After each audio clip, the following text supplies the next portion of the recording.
प्रिय विद्यार्थियों, आज हम प्रार्थना पत्र पढ़ रहे हैं। प्रार्थना कह सकते हैं, निवेदन कह सकते हैं। यह एक सामान्य व्यक्ति के द्वारा किसी भी पदाधिकारी को लिखा जाता है।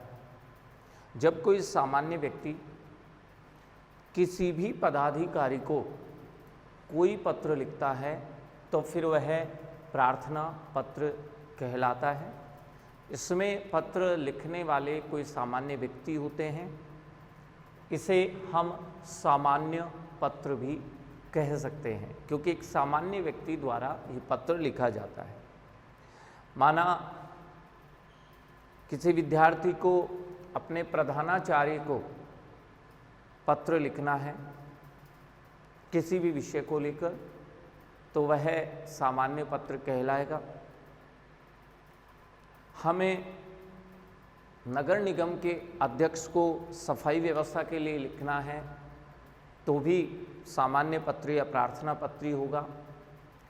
यदि थाना अधिकारी को या पुलिस अधीक्षक को हमें पत्र लिखना है सुरक्षा व्यवस्था के लिए या संदिग्ध गतिविधियों को देखकर उसकी सूचना देने के लिए, तो भी हम लिखने वाले सामान्य हैं।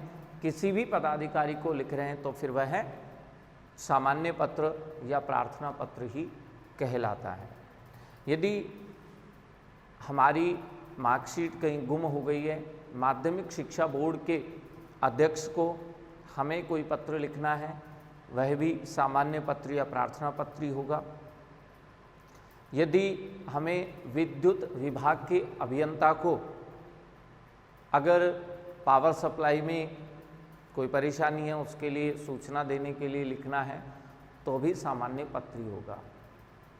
कुल मिलाकर एक सामान्य व्यक्ति, कोई नागरिक, कोई विद्यार्थी किसी भी पद पर आसीन व्यक्ति को संबोधित करते हुए पत्र लिखेंगे तो ऐसी स्थिति में प्रार्थना पत्र या सामान्य पत्र लिखा जाएगा। इसके अलावा इसको हम शिकायती पत्र भी कह सकते हैं। अगर हमें किसी की शिकायत करनी है तो भी यही पैटर्न होता है, इसी तरह हमें लिखना होता है। सबसे पहले हम एक प्रश्न लेते हैं और फिर ये प्रार्थना पत्र या सामान्य पत्र कैसे लिखा जाएगा उसका अभ्यास करेंगे। सबसे पहले एक प्रश्न देखते हैं। प्रश्न है, स्वयं को उदयपुर निवासी अर्पिता मानते हुए अपने जिला पुलिस अधीक्षक को सुरक्षा संबंधी पत्र लिखिए जिसमें आपके मोहल्ले में बाहरी लोगों द्वारा की जा रही संदेहास्पद गतिविधियों का उल्लेख हो। लिखने वाली है अर्पिता। उदयपुर निवासी कोई अर्पिता है, ये पत्र लिखेगी, सामान्य है।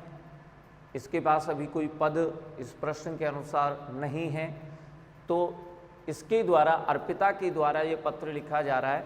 ये एक सामान्य महिला या छात्रा हो सकती है, तो इसीलिए ये पत्र लिख रही है जिला पुलिस अधीक्षक को, पदाधिकारी को। जब सामान्य कोई महिला या छात्रा है और पदाधिकारी है जिला पुलिस अधीक्षक, इनको पत्र लिखना है तो लिखने वाली एक सामान्य छात्रा या महिला है, इसलिए ये पत्र सामान्य पत्र कहलाएगा।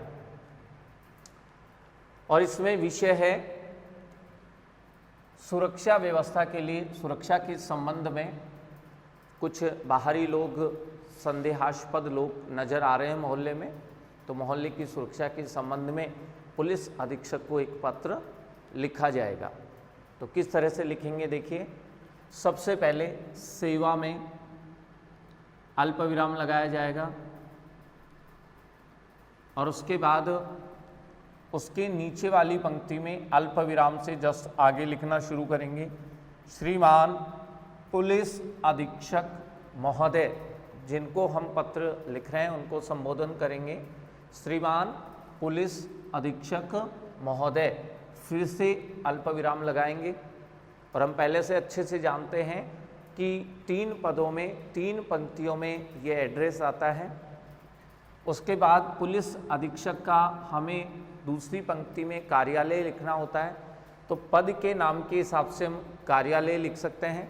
पुलिस अधीक्षक महोदय हैं तो इनका जो कार्यालय है वो होगा पुलिस अधीक्षक कार्यालय। और फिर ये उदयपुर निवासी बताई जा रही है अर्पिता, तो हम यहाँ पर जिला उदयपुर ही लिखेंगे, क्योंकि प्रश्न में साफ साफ लिखा है कि अर्पिता है, उदयपुर की है और अपने मोहल्ले की सुरक्षा व्यवस्था के लिए लिखा है, तो निश्चित रूप से उदयपुर के जिला पुलिस अधीक्षक को ही लिखा है। इसलिए हम ध्यान रखेंगे, विशेष बात है, जल्दबाजी में जहाँ हम रहते हैं उस जिले का नाम नहीं लिखें, हम प्रश्न को ध्यान से देखें और जो मुख्य बातें हैं उन्हें पहले रेखांकित कर लें ताकि पत्र लिखते समय हमसे गलती ना हो। इसलिए उदयपुर निवासी हैं तो जिला होगा उदयपुर राजस्थान, फिर पूर्ण विराम। उसके बाद लिखा जाता है विषय, विवरण चयन लगाएंगे, मोहल्ले की सुरक्षा के संदर्भ में, और विषय के अंत में भी पूर्ण विराम लगाया जाता है। विषय की सिद्ध में नीचे लिखेंगे महोदय अल्प विराम, और उसके बाद उससे नीचे वाली पंक्ति में लिखेंगे उपर्युक्त विषय अंतर्गत निवेदन है कि हमारे मोहल्ले में कुछ बाहरी लोगों का आवागमन बढ़ गया है। कुछ बाहरी लोग देखे जा रहे हैं मोहल्ले में इन दिनों। इन लोगों की गतिविधियां संदेहास्पद लग रही है। इनके हाव भाव से, वेशभूषा से, बातचीत से, इनकी दृष्टि से ऐसे लग रहा है हमें इन पर संदेह उत्पन्न हो रहा है, क्योंकि रात में ये लोग 3-4 के समूह में एकत्र होकर आने जाने वालों पर नज़र रखते हैं एवं अपराधी प्रवृत्ति के प्रतीत होते हैं। ऐसा लग रहा है जो भी मोहल्ले में आते जाते हैं ये रात को 3-4 के समूह में खड़े होते हैं और उन पर निगरानी रखते हैं, उनको देखते हैं, और ऐसी गतिविधि इनकी है जिससे हमें प्रतीत हो रहा है शायद ये कोई आपराधिक प्रवृत्ति के हैं और हमारे मोहल्ले में कोई ना कोई आपराधिक घटना घटित हो सकती है, ऐसा संदेह हम इन पर रखते हैं। फिर हम गद्यांश बदलते हैं, आपसे निवेदन है कि इनकी गतिविधियों की जांच करें। आप पुलिस बल को यहाँ लगाएं और गश्त लगाएं, जिससे इन लोगों की गतिविधियों की वो जानकारी जुटाएं कि ये कौन है, क्यों आए हैं, ऐसा क्यों करते हैं। तो गतिविधियों की आप जांच करें एवं मोहल्ले की सुरक्षा के लिए पुलिस बल की नियुक्ति करें।